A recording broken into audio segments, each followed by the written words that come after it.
I used to imagine marriages ending in explosions, raised voices, a slammed door, a dramatic confession that left everything shattered.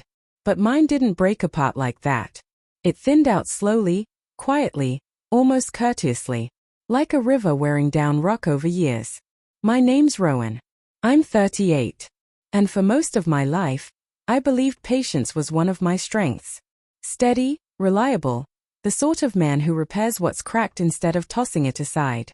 Maisie, my wife, lived on a different frequency. She loved novelty, fresh starts, rearranged rooms, new hobbies, seasonal decorations that appeared and disappeared like weather. I always admired that spark in her. It made the ordinary feel alive. But somewhere along the line, that same restless energy began tugging her away from me instead of toward me. The distance showed up in tiny, forgettable moments at first. A thin sigh when I walked in. Conversations trimmed down to necessities. Plans pushed off with maybe another time. I kept telling myself it was stress, or work, or some temporary phase. People say marriages have seasons. I just never realized some seasons never change back. Everything shifted one soft, warm Saturday afternoon. The sunlight had that hazy glow that makes the world seem kinder than it is. Our friends, Clara and Juno, were hosting a small gathering. Food, music, nothing extravagant. I wasn't eager to go, but Maisie had insisted. "It'll be good for us," she said. I wasn't even sure what us meant anymore, but I went. All afternoon she stayed on the far side of the yard, laughing too loudly, a glass of wine always within reach. I hovered near the grill, chatting with whoever wandered close. We moved around each other like separate planets, sharing an orbit but never touching. At one point, I headed inside for more ice.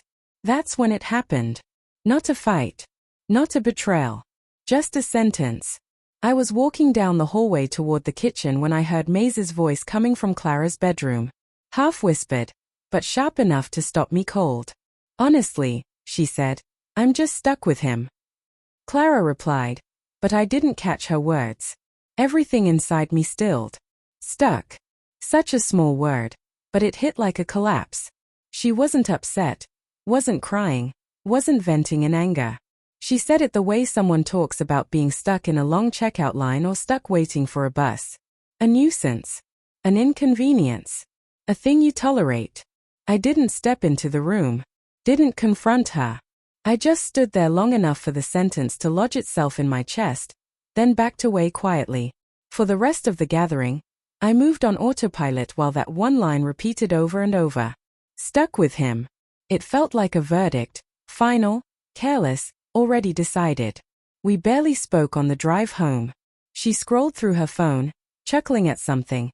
A message, a joke, who knows? I stared straight ahead, watching the streetlights glide over the windshield, each one like a moment we'd lost. When we got home, she headed to the bedroom without a word. I stayed in the kitchen, palms on the counter, breathing slow, keeping myself steady. Anger would have been simpler. Rage gives you something to grab. But I wasn't angry. I was seeing clearly. For the first time in a long time, I stopped explaining things away.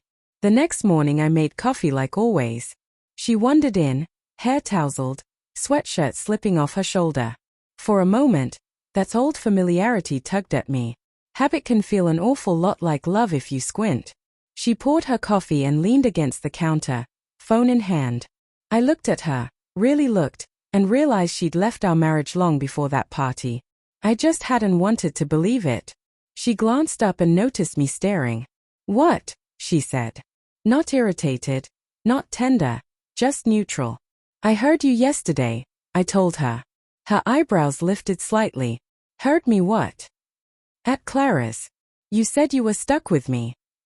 She froze, not in guilt, not in shame, but in the way someone pauses when the truth they've been carrying gets exposed. She already had a reason prepared in her mind. "Rowan," she said quietly, "I didn't mean it the way you think." "I know," I answered, voice steady. "And that's okay." She looked confused, like she wasn't sure whether she was being forgiven or dismissed. And that was the moment I knew the pretending was over. I nodded once. "If you feel stuck, you don't have to." She straightened, suddenly alert, like the ground shifted under her. What does that mean? She asked. I drew in a steady breath, calm as the morning light sliding through our kitchen window. It means, I said, you're not stuck anymore. You're free. And I meant every word. Maisie looked at me like she couldn't decide whether to laugh, cry, or argue. It was the first real emotion I'd seen from her in months. Maybe she thought I was bluffing. Maybe she expected this to turn into one of those fights couples have, the kind that ends with slammed doors and half-hearted apologies. But I wasn't going anywhere. I was exactly where I needed to be. Rowan, can we just talk about this? She asked, her voice cautious, like she was stepping onto thin ice. We are talking, I replied quietly. Really talking. Maybe for the first time in years. She set her phone down, both hands circling her mug like she needed something warm to hold on to. Look, it was stupid, she said. I shouldn't have said it. I was frustrated.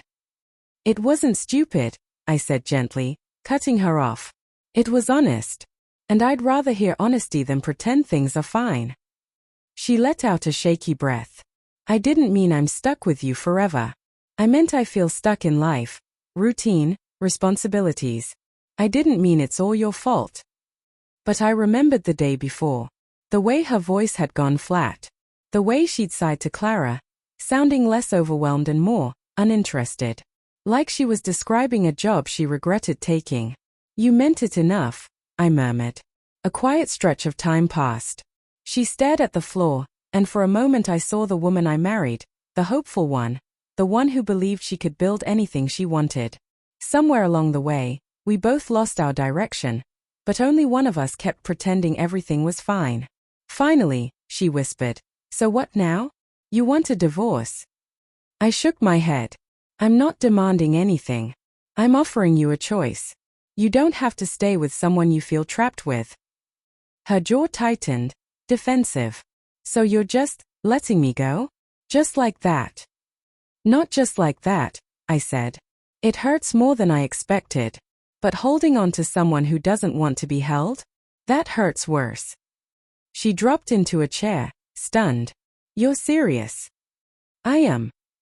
The silence that followed was long. Sunlight drifted across the counter, stretching shadows that seemed a little too symbolic. She watched the steam rise from her coffee like it might reveal an answer. You always do this, she said finally. You're calm, reasonable. I never know how to fight with you. I'm not trying to fight, I replied. I'm trying to tell the truth, for both of us. She looked up, something raw flickering in her eyes. And what if I don't want freedom? What if I want us to go back to how we used to be? The words hit me hard. There was a time I would have grabbed onto them desperately, promised anything, changed everything. But something shifted in me when she called me an obligation behind my back. A marriage can survive flaws, bad days, even mistakes, but not quiet resentment. We can't go back, I said softly. Not after hearing what you really feel. She turned away, eyes wet. And for the first time, I wondered if she was grieving too, not necessarily losing me, but losing the version of herself she thought she'd grow into. Maybe the disappointment wasn't aimed at me. Maybe it was aimed at everything. I wasn't trying to hurt you, she said. I know. And I'm not trying to hurt you either. I'm trying to keep us from slowly sinking. Another long silence. She wiped a tear quickly, like she didn't want me to notice. So, what happens next? I exhaled. We give each other space. Real space. Stay with Clara for a few days. I'll stay here. And we think, really think, about what we want. Not about being right. Not about fixing things, about what's real.